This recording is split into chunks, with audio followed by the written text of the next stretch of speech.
जय हरिचाँद जय गुरुचाँद। अत्यंत दुःखजनक घटना बांग्लादेशे एकेर पर एक धर्षण होच्छे। बेशिरभाग बलि होच्छे हिंदू सम्प्रदायेर। कदिन आगे मतुआदेर एक बाड़ी पुड़िये देওয়া হয়েছে, 20টা বাড়ি পুড়িয়ে দেওয়া হয়েছে। এবার যে ধর্ষণ হয়েছে সেই ধর্ষিতার ছবি ভাইরাল হয়ে গেল।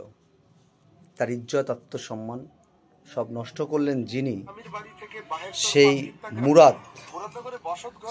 মুরাদনগরের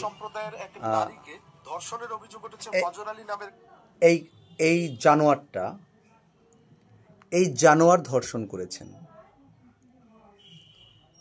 এই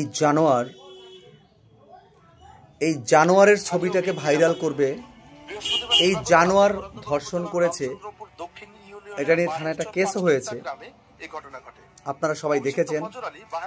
এই ফজর আলী একজন নেতা। ওই ভুক্তভোগী নারী নিজেই বাদী হয়ে মুরাদনগর থানায় একটি মামলা করেছে। অভিযোগে ওই নারী জানান, গত 15 দিন আগে স্বামীর বাড়ি থেকে বাহেরচর 5 কিত্তা গ্রামে তার বাবার বাড়িতে বেড়াতে আসে। বৃহস্পতিবার রাত আনুমানিক 10টার দিকে অভিযুক্ত ফজর আলী ভুক্তভোগীর বাড়িতে গিয়ে ঘরের দরজা খুলতে বলে। ভুক্তভোগী ওই নারী ঘরের দরজা খুলতে অস্বীকৃতি জানালে এক পর্যায়ে ফজর আলী ঘরের দরজা ভেঙে ভিতরে প্রবেশ করে তাকে জোরপূর্বক ধর্ষণ করে।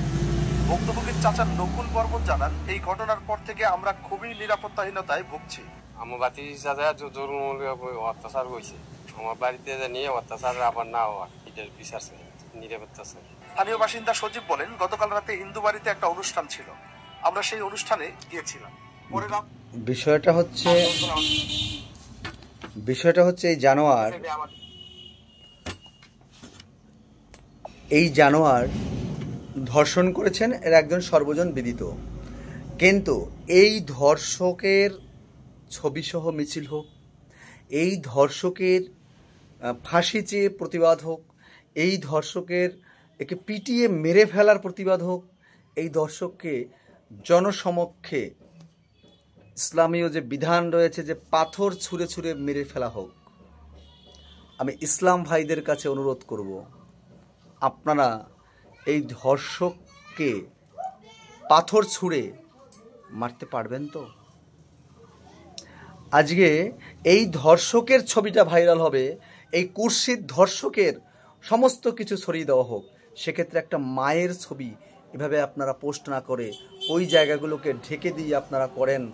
আমি এই অনুরোধ করব, সবার মঙ্গল কামনা করছি।